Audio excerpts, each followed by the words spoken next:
Bonsoir à tous, ravi de vous retrouver dans ce JT du vendredi 28 juin 2024, du lundi au vendredi à partir de 18h, l'essentiel de l'actualité du Grand Grenoble. Solidarité Vénéon, une semaine après la crue torrentielle qui a violemment touché ce secteur de l'Oison.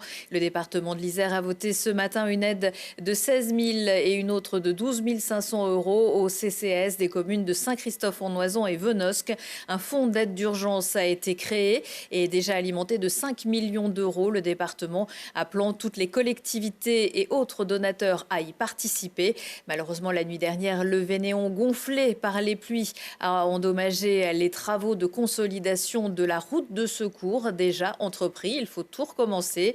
Ce vendredi, une trentaine d'habitants de la Bérarde, encadrés par des sapeurs-pompiers et des secouristes du PGHM, ont néanmoins pu rejoindre leur maison pour récupérer quelques affaires. Mais à Saint-Christophe, les ravitaillements de produits frais commencent à devenir compliqués.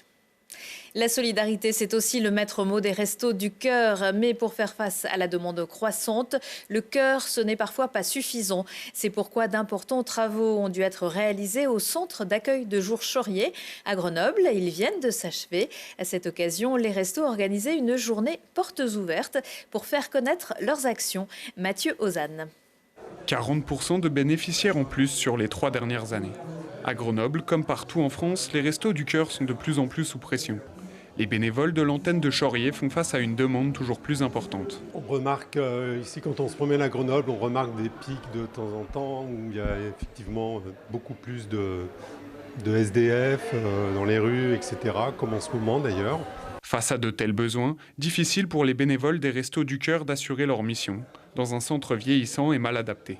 Mais ça a été très compliqué parce que le centre est dimensionné pour recevoir, alors je parle de l'accueil de jour, est dimensionné pour servir 50 personnes à la fois. Donc ça a demandé quand même une certaine organisation au niveau des bénévoles. Les personnes accueillies, malheureusement, on est obligé de les presser pour qu'ils se dépêchent de terminer pour pouvoir accueillir les autres. Donc c'est sûr que ce n'est pas la convivialité qu'on aimerait mettre dans notre accueil. Mais aujourd'hui, le cœur est à la fête. Les travaux de rénovation, longs de 2 ans, viennent de s'achever et proposent de nouveaux services. Un espace estime de soi flambant neuf est désormais disponible à Chaurier, avec des douches, de quoi laver son linge et même un salon de coiffure. On se rend compte que c'est très demandé, très apprécié. C'est formidable de pouvoir offrir un service tout simple, tout bête. On a le matériel. On a une équipe de bénévoles, mais il faut qu'on renforce cette équipe. Et notre objectif, c'est de trouver des bénévoles pour ouvrir samedi matin. Voilà, donc il faut qu'on augmente nos plages d'ouverture. Il faut qu'on renforce nos équipes de Chaurier qui sont à la restauration. Et il faut qu'on renforce nos équipes qui sont à l'aide à la personne. Il faut qu'on renforce tous nos points de distribution parce qu'on a un problème spécifique sur la région, sur Grenoble même. Sans les bénévoles qui donnent du cœur chaque semaine, les restos ne pourraient pas fonctionner. Plus que jamais, les centres de la métropole sont à la recherche de nouveaux membres pour des moments de joie et de partage. Coluche, le fondateur des restos, y veille depuis maintenant presque 30 ans.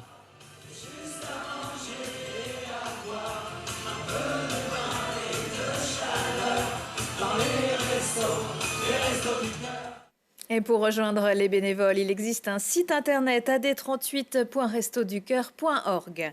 L'Alsace, mais pas la Lorraine. La rue de Strasbourg restera telle qu'elle est, mais la place de Metz sera bien transformée. Fortement mobilisés, les commerçants de cette rue ont convaincu la mairie de Grenoble de ne pas enlever de place de stationnement. Lors d'une ultime réunion mercredi soir, les élus ont dit avoir entendu les inquiétudes, reconnu l'identité marquée de cette artère, notamment gourmande. Selon de nombreuses études, les réaménagements n'ont pas d'intérêt sur le chiffre d'affaires des boutiques. Les travaux de transformation de la place de Metz devraient, eux, débuter au printemps 2025. Viens voir les comédiennes, viens voir les comédiens. Comme les autres musées du département, la Maison Bergès participe à la saison des habits et nous du département de l'Isère et fait le lien entre l'ingénieur amoureux des arts et le spectacle, du costume à l'affiche. La famille Bergès s'est en effet passionnée aussi pour les pièces de théâtre de Sarah Bernhardt et autres artistes du 19e siècle. Lina Badreddine. Au spectacle de Sarah Bernard à Cyrano de Bergerac avec la Maison Bergès. Elle propose de voyager au temps de la Belle Époque en arpentant les rues de Paris, mais aussi grenobloises, en suivant les pas de l'une des plus grandes actrices françaises et son lien avec le territoire, notamment Alphonse Mucha, grand ami de la famille Bergès, qui va réaliser pour elle des affiches pour ses spectacles. Dans l'exposition, vous verrez en particulier donc 3 affiches originales pour 3 pièces de théâtre avec Sarah Bernard dans le rôle principal, dans le rôle titre, à commencer par Lorenzaccio, qui est cette pièce d'Alfred de Musset, donc avec une affiche aux accents médiévaux, comme on aime à citer beaucoup le Moyen-Âge à cette époque. Vous verrez également une affiche, toujours signée Mucha, pour le spectacle, la pièce de théâtre La Samaritaine, qui est une pièce assez peu connue, signée d'un tout jeune auteur à l'époque, c'est Edmond Rostand. À l'époque, il n'est pas encore connu, il n'a pas encore eu le succès de Cyrano de Bergerac, qui viendra quelques temps plus tard. Et enfin, surtout, vous pourrez admirer cette belle affiche pour la pièce de théâtre Médée, qui est ce drame tout à fait tragique, incroyable. Vous voyez l'intensité du regard de Médée sur cette affiche. Et la collaboration entre Mucha et Sarah Bernard dépasse l'univers de l'affiche, car ce dernier va lui dessiner aussi des éléments de costume et des accessoires. Avec sa troupe, la prestigieuse comédienne passe par Grenoble, des traces que l'on retrouve dans l'exposition, dont l'une des robes et des accessoires qu'elle portait sur scène. Il y a un autre grand nom du théâtre et des théâtres parisiens de la période qui part lui aussi en tournée. Ce grand nom, c'est Constant Coquelin, qu'on surnomme aussi Coquelin aîné, que vous voyez juste à côté de moi, qui est un grand comédien qui a été formé à la Comédie Française et qui va se lancer lui aussi dans des grandes tournées avec sa troupe en indépendant. Il vient quelquefois en même temps que Sarah Bernard sur les planches ici à Grenoble pour donner notamment le rôle qui le rendra particulièrement célèbre, Cyrano de Bergerac. Donc dans l'exposition, vous verrez quelques archives et des éléments du costume de Cyrano de Bergerac, qui est en fait l'histoire d'un écrivain du XVIIe siècle, complètement réinterprété à la sauce 1900. Vous le verrez dans son costume, vous trouverez des éléments qui évoquent le Moyen-Âge, l'époque moderne, voilà toutes ces influences remixées pour créer un vrai costume de théâtre des années 1900. L'exposition au spectacle se décline tout au long du parcours de la Maison Bergès et fait corps avec le décor théâtral de ce lieu historique.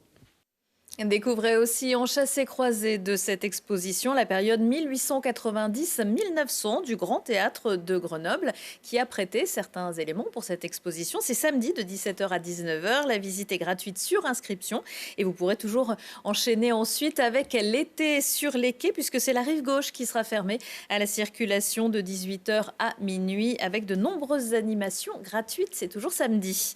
On y croisera peut-être la relève de Sarah Bernard les 36e rencontres du Jeune Théâtre Européen à l'initiative du Créarc réunissent à Grenoble jusqu'au 7 juillet 150 jeunes comédiens de 14 compagnies et 11 pays différents. Des spectacles en salle, mais aussi dans les rues et en plein air, avec également des cafés-débats quotidiens et des ateliers internationaux de commedia dell'arte, art du feu, vidéo ou encore maquillage. Le thème cette année, la jeunesse et l'hyperconnexion. Samedi soir à 21h au Jardin de Ville de Grenoble, si le temps le permet, on connaîtra les lauréats de la 47e édition du Festival du film court en plein air, le plus ancien rendez-vous du court-métrage en France. Cette année, plus de 60 films de réalisateurs et actrices connus ou émergents venus du monde entier sont en compétition. Et samedi matin, un ciné-brocante avec une vente de revues, livres de cinéma et affiches de films de 10h à 14h devant la Cinémathèque. Retour de l'actu dans une heure et en replay sur télégrenoble.net. Je vous retrouve dimanche à partir de 19h45 avec nos journalistes et équipes techniques pour une grande soirée consacrée au premier tour des élections législatives. Résultats, commentaires et invités sur ce plateau et en direct de la préfecture. Pour l'heure, on se quitte en musique avec un concert gratuit en plein air samedi soir à Mélan, sur le parvis de la Maison de la Musique ou dans l'auditorium en cas de pluie. C'est Jazia Satour et son quartet Liam pour un voyage de composition originale, matinée d'un héritage culturel algérien, mais sous influence folk, indie et groove. Belle soirée et excellent week-end à tous. N'oubliez pas, on se retrouve dimanche soir.